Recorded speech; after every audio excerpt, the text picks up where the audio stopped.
natin maikakaila sa ating mga kababayan. Oo. Yan.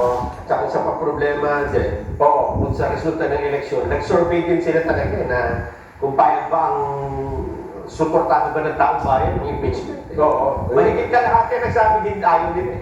Yun lang nga. Di ba? Oo. Kaya ngayon ay... Pero bago mag-election, gusto daw eh. Ayun na. Balik-balik. Oo. Ewan ko kung saan nila kinuha kasi yung survey. Well, ewan ko lang bang ano ha, kung ano magiging kahinat na nito. Kasi mukhang hindi naman nila ma-pressure eh. Tinanong nga ito kay BP Inday Sara eh. Sabi niya, mukhang sanay naman sa ganyang pressure. Si Senate President sa Hindi siya yung tipong natatakot na kilala. Hindi niya maduduwag kanya yan, ganyan. Kung meron mga pressure. Kasi ano ba ina-expect? Halimbawa, mga mababatas ng Kamara ng Representante, ano bang ina-expect nila na mangyayari in case na matuloy sa mga nalalabing araw ang pagdinig sa impeachment? Gusto nila siguro na maka-forma na to bilang mga prosecutor. Kasi after June 30, hindi na sila eh. Yung ilang hindi na nano eh. Kasi ang sabi nila, ang worry nga nila, baka sa hinagap, ni mapag-usapan. Hindi na lang pag-usapan sa 20th Congress yung impeachment kasi tapos na lahat pa yun eh. Pero base sa pananaw ko, hindi rin gusto, hindi gusto, kundi alam din ng Kongreso na hindi matatapos itong impeachment, matuloy man. Pero ang nais nila is makilatag man lang yung mga akusasyon nila laban kay BP Sara. Yun yung nakikita natin dito. Na sa ngayon, para bang, bakit tinatanggalan nyo kami ng pagkakataon na mailatag lahat ito? Ako sa tingin ko siya, may sinabing gustong buhay na naman. May dramang mangyayari dyan eh. Yes. Di ba? Natatandaan mo buksan na natin yung sinasabi mo dyan. Natatandaan mo yung envelope na gustong ipabukas na sa impeachment. Yung brown envelope sa impeachment ni Erap.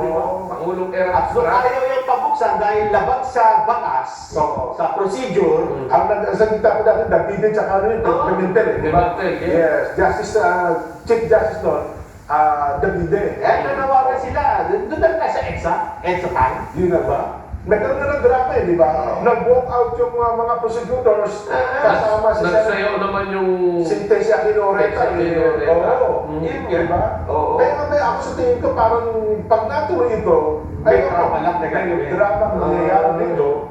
Kasi alam mo naman na hindi matutuloy yung impeachment. At kung hindi matutuloy yung impeachment, hindi magkaroon pag hindi ma-execute yung drama. Wala silang magagawa. Di ba? Oo.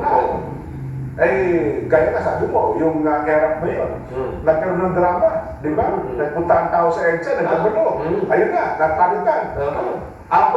Buksan yung envelope, wala naman palang laman. Nung binuksan, ay alam mo pa Sumambulat na wala palang laman. Ibig sabihin talagang lang yun, pakibog lang. yun ang na-bait sila. Ang gusto pala talaga nung partner, kasi umiyak pa si Reverendo Duterte eh.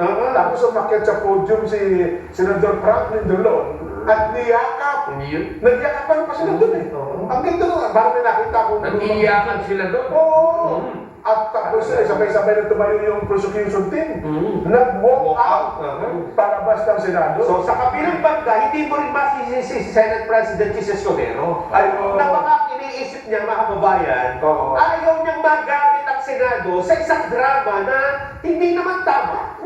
Yun na nga ang mangyayari dyan. Ayaw ko lang ha, sana yung balita nyo.